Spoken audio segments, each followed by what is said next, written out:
Assalamu alaikum students. Welcome to academic reading and writing. Today our topic is relative clause. Let's start. Relative clause is a kind of dependent clause with subject and verb but can't stand alone as a sentence. It is sometimes called an adjective clause because it functions like an adjective. It gives more information about a noun. जैसे कि students आपको already मालूम है कि adjective का काम noun या pronoun को क्वालिफाई करना होता है, उसके लिए एडिशनल इन्फॉर्मेशन देना होता है और नाउन और प्रोनाउन हमेशा सब्जेक्ट या वर्ब के लिए इस्तेमाल होते हैं। और क्लॉज के बारे में भी पता है आपको कि ये एक तरह का डिपेंडेंट क्लॉज होती है, एक तरह का ये सेंटेंस होता है जो कंप्लीट मीनिंग नहीं दे रहा होता, इसको अपना मीनिंग कंप्लीट करने के लिए इंडिपेंडेंट क्लॉज की ज़रूरत होती है। We always start with relative pronouns. अब रिलेटिव प्रोनाउन से ये शुरू होता है। इनमें कुछ तो रिलेटिव प्रोनाउन ऐसे हैं जो WH फैमिली से होते हैं, लाइक हु, सब्जेक्ट और object pronoun used for people, which, subject and object pronoun used for animal and things. Which को एक और रेफरेंस से इस्तेमाल किया जाता है जिसमें वो होल सेंटेंस को कवर करता है। हुज ये पोजेशन को शो करता है, चाहे वो ह्यूमन बीइंग्स हों, एनिमल्स हों या थिंग्स हों। होम ये ऑब्जेक्ट प्रोनाउन फॉर पीपल है और ये नॉन डिफाइनिंग रिलेटिव क्लॉज होती है।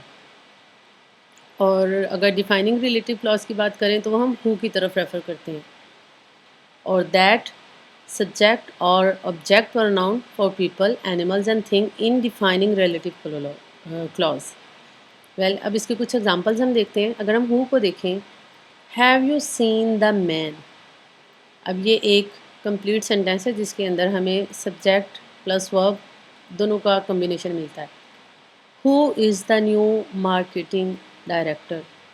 तो अगला भी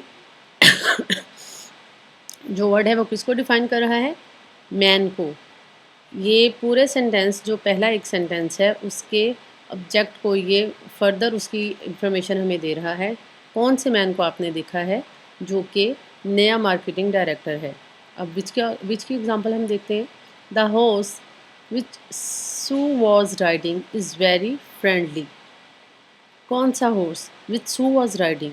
अगर हम सिर्फ इसमें से इस पोर्शन को निकाल दें तो हम देखते हैं the horse is very friendly, मगर उसकी स्पेसिफिकेशन क्या है कि उसको सू ने राइड किया है या जिसको सू राइड करता है। Referring to the whole sentence which, जब ये पूरे सेंटेंस को रेफर कर रहा होता है तो हम देखते हैं कि he can't type at all which didn't surprise me, यानी कि वो इस टाइप का नहीं है कि जिससे मुझे कोई हैरानगी हो। तो he can't type at all, it's a complete sentence, मगर इसकी एडिशनल इन्फॉर्मेशन क्या है कि वो क्यों इस टाइप का नहीं है कि विच डिडंट सरप्राइज मी, जिससे मुझे हैरानगी ना हुई हो। सो हुज़ की अगर हम देखें पोजेशन को ये शो करता है। Have you see the boy who's mother was on TV. अब यहाँ पर भी इस बॉय को पूरे का पूरा जो एक क्लॉज है वो रेफ़र कर ही है किस बॉय को, जिसकी वालदा टीवी पे आ रही हैं या जिसकी वालदा टीवी पे थी। होम की अगर हम बात करें, I was invited by the counsellor, मुझे काउंसलर ने इनवाइट किया। Whom I met at the Christmas party, जिसे मैं क्रिसमस पार्टी पे मिली थी। तो रेफ़र किया है काउंसलर को, यानी कि ऑब्जेक्ट प्रोनाउन है जिसको हम नॉन डिफाइनिंग वे में बता रहे हैं। कौन सा काउंसलर जिसे मैं क्रिसमस पार्टी पे मिली थी। मगर अगर हम डिफाइनिंग वे में बात करें, I likes the dress that you wore to the function last week, मुझे वो ड्रेस बहुत पसंद आया जिसे तुमने लास्ट वीक पहना था। तो यहाँ पर हमने डिफाइनिंग वे में हमने चीज़ को रिलेट किया। नेक्स्ट, अब इसमें हम बात करेंगे कि डिफाइनिंग और नॉन डिफाइनिंग क्या होते हैं, या रिस्ट्रिक्टिव या नॉन रिस्ट्रिक्टिव रिलेटिव क्लॉजेस कौन सी होती हैं। डिफाइनिंग या रिस्ट्रिक्टिव रिलेटिव जो क्लॉज होती है That clause gives information that defines the noun, information that's necessary for complete identification of the noun. एक नाउन की कंप्लीट आइडेंटिफिकेशन के लिए वो इन्फॉर्मेशन ज़रूरी होती है, उसके लिए वो एडिशनल इन्फॉर्मेशन देना ज़रूरी होती है। यहाँ पर हम एग्जांपल देखते हैं, the girl home you saw yesterday is my sister.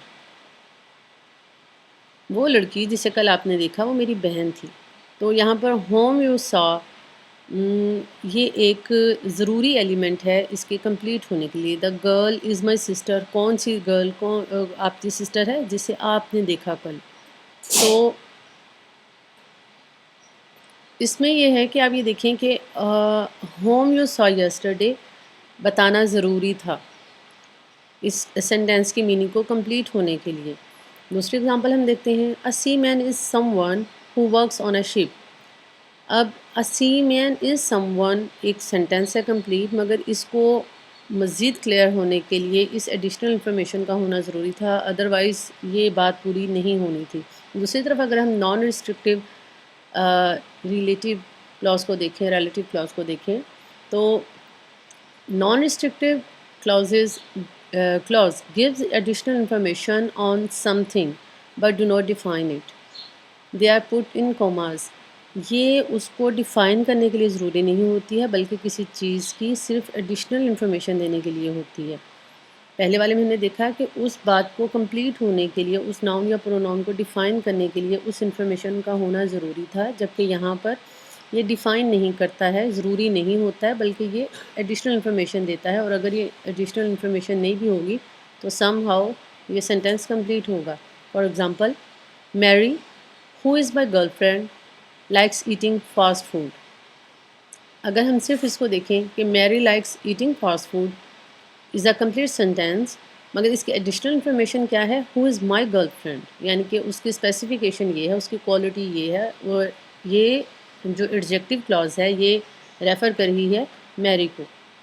अब दूसरी एग्जांपल हम देखते हैं, the Ferrari which is in front of my house belongs to my dad.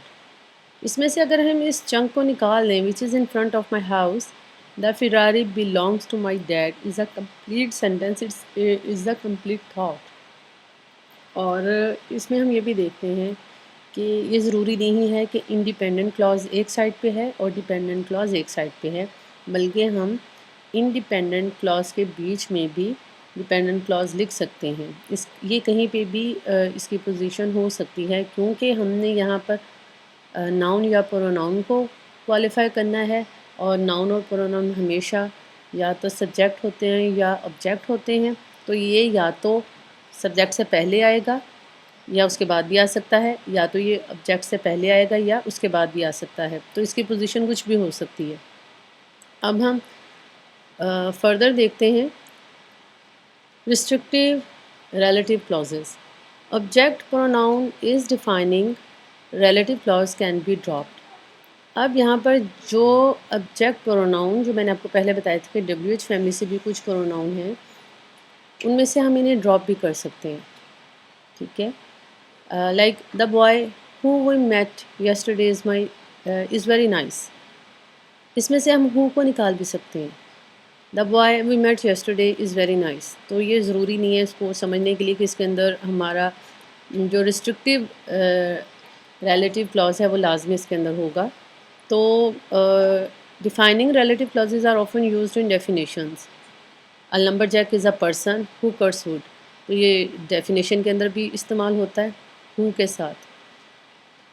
Well, non restrictive जो रिलेटिव क्लॉजेज हैं, in non defining relative clause who which may not be replaced with that. मैंने आपको बताया कि जो restrictive relative clause हैं उसके अंदर हम हु को रिमूव कर सकते हैं या विच को रिमूव कर सकते हैं, जबकि नॉन रिस्ट्रिक्टिव जो रिलेटिव क्लॉजेज होते हैं उसको हम रिप्लेस नहीं कर सकते। इसके एग्जांपल्स हम कुछ देखते हैं। अब इसको थोड़ा गौर से देखिएगा। Spaghetti which many of us enjoy can be messy.